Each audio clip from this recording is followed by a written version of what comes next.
The Invisible Organ is a feature-length documentary that is currently in early stages of production. This documentary uses technology as a platform to explore the historical, cultural, and social dimensions to female sexual and reproductive health care. As you can see, it's quite slim and it connects to a mobile phone or a tablet. The camera fits into the ColorScope device like this.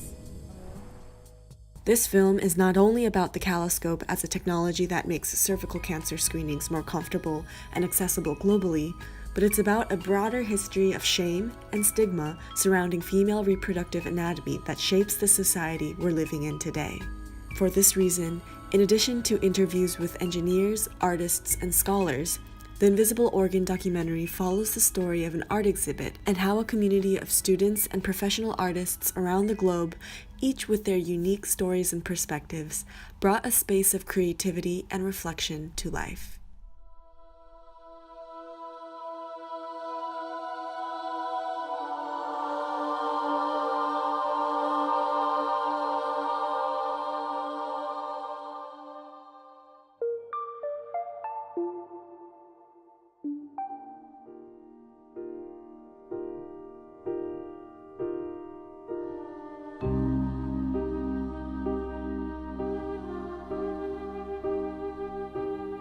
Here it is, the cervix, the gateway to the uterus, the channel to the womb.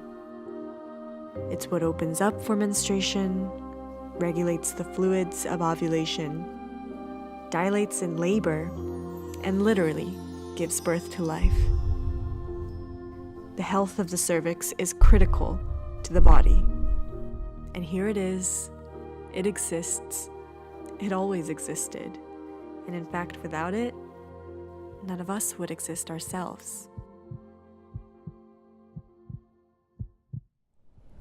There's one illustration that I found of Anarcha, but I wanted to think about who this woman was, what was her pain, what made her smile, just the small little things. The portrait is a way to give her a little bit of humanity. So many African American women and just women of color in general are, viewed, just like her story, as if, they don't feel as much pain, they don't need as much medication, or just not given the same level of care. She endured 30 operations without anesthesia. It was shocking, but also believable. And I just wanted to give her a face. I see her story in so many women that I encounter every day, and the eyes just say so much. What's going on in her mind? What is she thinking? I wanted to make her more than a victim, but more of a goddess. So she's Anarcha, but the other side of who she could have been, if circumstances were different.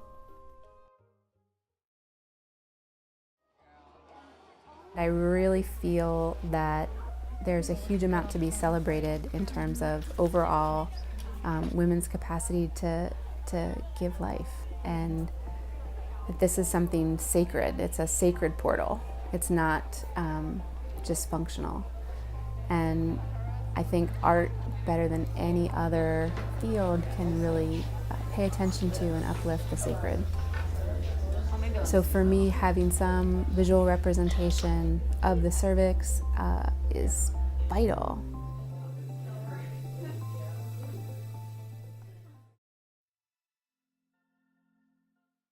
This documentary is currently at early stages of production, and we really need your support to move on to the next phase of filming. I really want to tell this story in the most informative and compelling way possible, and it can't happen without your support. Thank you for your attention and your support.